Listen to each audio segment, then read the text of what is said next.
राज्यातील कृषी व तंत्रज्ञानाला दिशा देणारे कराडचे कृषी प्रदर्शन ठरले आहे.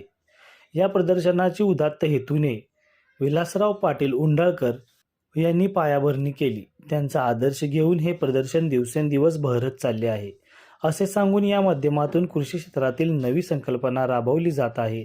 आधुनिक तंत्रज्ञानाचा व कृषी विकासाचा मूळ हेतू घेऊन प्रदर्शन चालवण्याची परंपरा टिकावी व यातून शेतकरी समृद्ध व्हावा, असे मत सातारा जिल्हा सहकारी बँकेचे अध्यक्ष तथा खासदार नितीन पाटील यांनी व्यक्त केले. शेती उत्पन्न बाजार समितीच्या वतीने भरविण्यात आलेल्या 19व्या राज्यस्तरीय यशवंतराव चव्हाण कृषी औद्योगिक पशु पक्षी प्रदर्शनाच्या उद्घाटन प्रसंगी ते बोलत होते. प्रारंभी महात्मा फुले, स्वर्गीय यशवंतराव चव्हाण व माजी मुख्यमंत्री वसंतराव नाईक यांच्या प्रतिमांचे पूजन व दीपप्रज्वलन करण्यात आले. कराड उत्तरचे नवनिर्वाचित आमदार मनोज घोरपडे अध्यक्षस्थानी होते.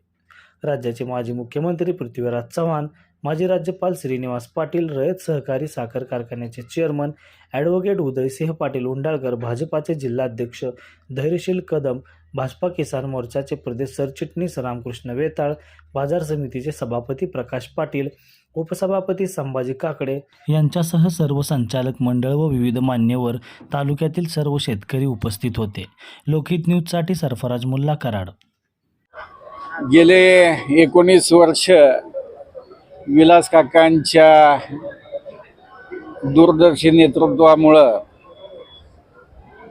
चव्हाण साहेबांच्या नावाने हे कृषी प्रदर्शन आज जिल्ह्यामध्ये अतिशय चांगल्या पद्धतीने त्याचं आयोजन केलं जातं.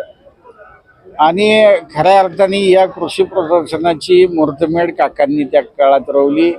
त्याच्यामागे काकांचे विचार असे होते की या जिल्ह्यातील सर्वसामान्य शेतकऱ्याला शेतीमध्ये जे नवनवीन तंत्रज्ञान येते त्या तंत्रज्ञानाची माहिती व्हावी आणि त्याचा वापर करून शेतकऱ्यांनी स्वतःचं आर्थिक जीवनमान उंचवावं आणि त्यासाठी खऱ्या अर्थाने या प्रदर्शनाची काकांनी मुहूर्तमेढ त्या काळात रोवली.